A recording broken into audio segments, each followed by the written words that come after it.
தமிழகமெங்கும் கிளைகள் கொண்ட Annamal institute of hotel management and hospital management படிப்பில் சேர்வதற்கான அட்மிஷன் நடைபெறுகிறது.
அண்மை செய்தி. தமிழகத்தில் பெண்களுக்கு பாதுகாப்பு நடவடிக்கைகள் எடுத்துள்ள தமிழக அரசுக்கு சென்னை உயர்நீதிமன்றம் பாராட்டை தெரிவித்திருக்கின்றன. இது தொடர்பான மேலும் விவரங்களை தருவதற்காக எமது செய்தியாளர் சுரேஷ் இணைப்பில் இருக்கிறார்.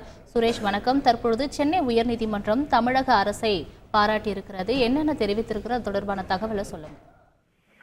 வணக்கம். தமிழகத்தில் பேருந்து நிலையங்கள், ரயில் நிலையங்களில் பெண்களுக்கான காவல் நிலையத்துடன் கூடிய பாதுகாப்பு மண்டலத்தை உருவாக்க வேண்டும் எனவும், கல்வி மற்றும் பணி நிமித்தமாக நள்ளிரவில் வரக்கூடிய அந்த பெண்கள் தங்குவதற்கு பாதுகாப்புடன் கூடிய விடுதிகளை அமைக்க உத்தரவிட வேண்டும் எனவும் பெண் வழக்கறிஞர்கள் சென்னை உயர்நீதிமன்றத்தில் ஒரு பொதுநல வழக்கை தாக்கல் செய்திருந்தார்கள். இந்த வழக்கு பொறுப்பு தலைமை நீதிபதி மகாதேவன் மற்றும் நீதிபதி முகமது சபிக் அடங்கிய அமர்வில் இன்றைக்கு விசாரணைக்கு வந்தது. அப்போது அரசு தரப்பில் ஆஜரான அரசு லீடர் எர்வின் பிரபாகர் பெண்கள் பாதுகாப்புக்காக அரசு எடுத்திருக்கக்கூடிய நடவடிக்கைகள் குறித்து பட்டியலிட்டார். அப்போது குறுக்கிட்ட நீதிபதிகள் பணம் செலவு செய்து பல திட்டங்களை செயல்படுத்தக்கூடிய அரசை பாராட்டுகிறோம் என்றும், இது குறித்து சம்பந்தப்பட்டவர்கள் அறிந்து கொள்ள வகையில் விளம்பரங்கள் செய்யப்பட்டிருக்கின்றனவா என்ற ஒரு கேள்வியை நீதிபதிகள் எழுப்பினார்கள். இதற்கு பதிலளித்த அரசு லீடர் உரிய வகையில் விளம்பரப்படுத்தப்படும் என்று தெரிவித்தார்.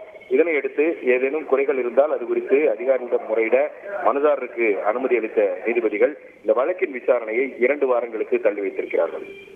விரிவான தகவல்களுக்கு நன்றி சுரேஷ். தமிழகமெங்கும் கிளைகள் கொண்ட Annamal institute of hotel management and hospital management படிப்பில் சேர்வதற்கான அட்மிஷன் நடைபெறுகிறது.